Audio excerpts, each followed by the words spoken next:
Hello, fellow geeks, and welcome to CityGeek.com presents our review for Disney Pixar's Onward. Yes, I'm doing this in my car as soon as I got out of the movie, so I just want to go ahead and get my thoughts out here rather than recording a video tomorrow, because I'm not sure if I'm going to have the time to do so. I do want to get something up about this wonderful movie. Now, this is Disney Pixar's newest film, Onward, which you've seen the trailers for probably here and there, of which we're looking at a world in which magic existed previously, but once electricity kind of came around, we can it that took over, magic kind of faded. But what's the difference about this compared to maybe other fantasy worlds in this case? This is a very D&D based world. I think there's a couple humans here and there. We see them in photos, but there's humans, not humans. There's elves, manticores, goblins, all the magical creatures in the magical world that was there before the electricity came in. So you get a really awesome design of a world that had moved on from this, but still those notions still hold true in many ways. If we see of what the world is like. Now I'll get to that in just a second. Um, now. I'm kind of losing my steam already. But if you want to see who wrote it and directed it, that information will be down below once I post that on here, or if you guys see DV comments on that one as well, if you want to head over there. Now, this is doing this video review. We do have written reviews up uh, for The Invisible Man. Sorry, people are walking around, and a couple other recent reviews that you can find up there. Tony posted his review for Call the Wild on thesunbreak.com, and you can check it out. I'll should link it to the site along with everything else we work on, so we're not just doing these. Now this is Pixar's latest film, because it usually comes out about a year. For a little bit, they're having like 2 a year. Now we're down about one again. I'm not sure if this is the first one since Coco. I really should have done that check beforehand. This is ultimately slightly a lesser effort out of Pixar, but it's still a damn fine movie. Something seems a little lacking. It's like lacking a little bit of that magic. Some about magic. But it is still a very touching, well-written, well-done movie. It just doesn't quite reach that same level we maybe expect coming in from everything. Toy Story 4 is the last one, which is also darn good, but not quite there. Now, this story does evolve inside a world in which we've moved on thousands of years past the time the magic has passed away, but still having remnants of that world in that. Now we have two brothers, played by Tom Holland as the younger brother, Ian, who's 16, just turned 16, and Chris Pratt plays Jack Black, essentially playing a very Jack Black character of a near to well mid-20s something older brother, who they've been raised by their single mother, because their dad had passed away before Ian, the 16-year-old, was born, and then found out there's a way to bring him back from a magic spell that he had discovered before he died, and left a wizard staff and a spell with Ian to open when he was 16. He opens on his 16th birthday, he starts to use the spell, and unfortunately things go wrong, leaving just the pants of the dad.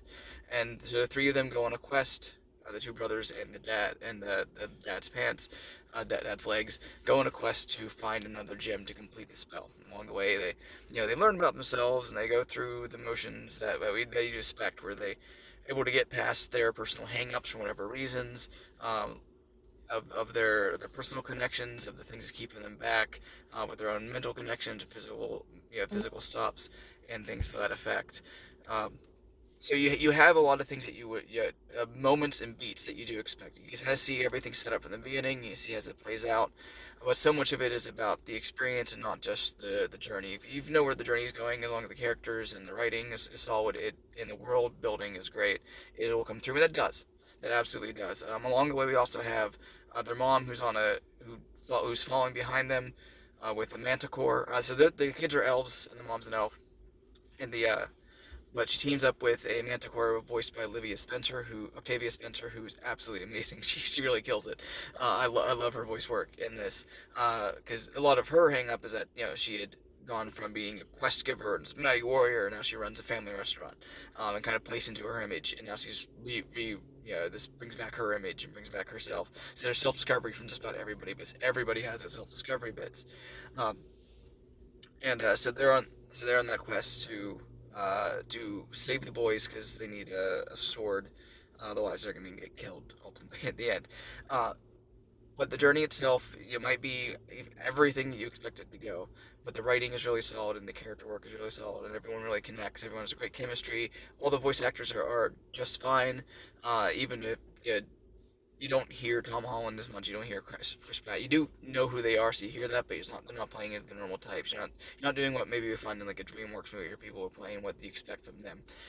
In many ways, it does feel kind of DreamWorksy in that manner, but it does avoid too many pop culture references, such as the DreamWorks do, and avoids the slow down, the slow a bit and come back, bit that I really hate in those movies. When I saw it isn't DreamWorks, but but when I saw the trailer for Rise of Gru before this, they did that like 4 times in the trailer and it drove me nuts. I hate that. It's so cheap, but people seem to like it.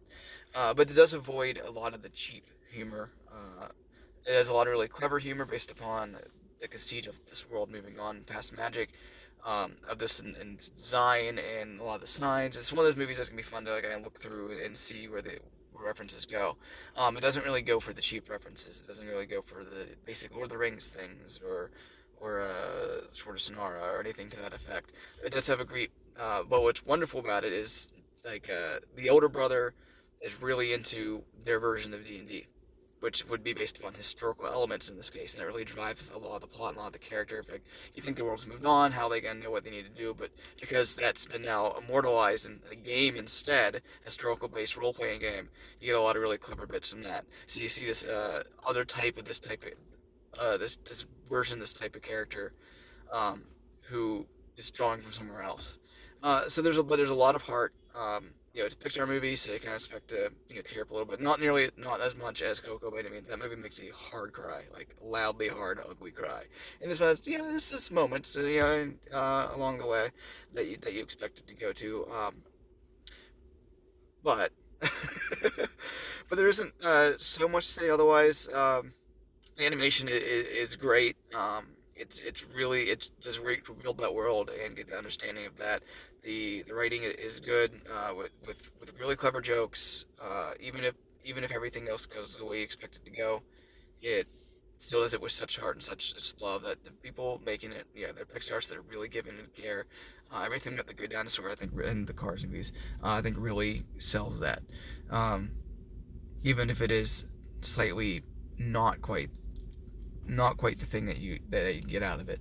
The there's wonderful designs in there. I'm not gonna say what it is, but there's a design at the end that's really really clever that made me laugh really hard, made the audience laugh, but made me also wow, like, oh, this is a great conceit, this is a great concept of the way this thing looks and the way the thing moves and how they work with it. And that happens a lot.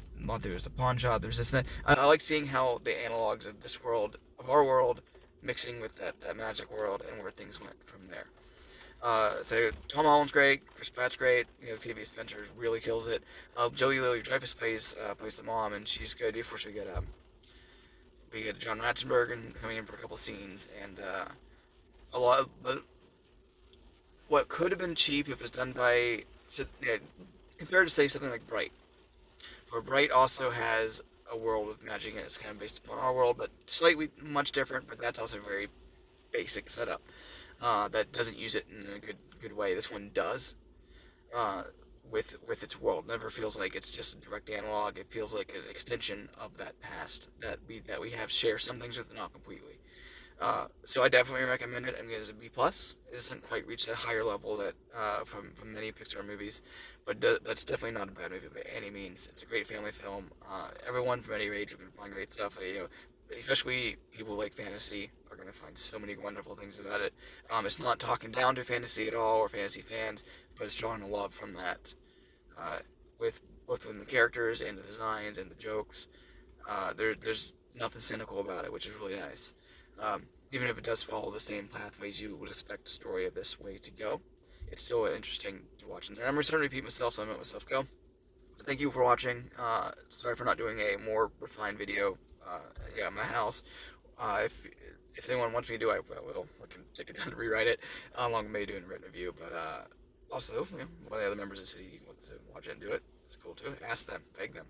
But we'll see you next time. Like, comment, and subscribe, and we'll see you for the next video. And of course, head down below and go to citygeek.com to see everything else that we're working on and writing. And thank you for watching. Bye.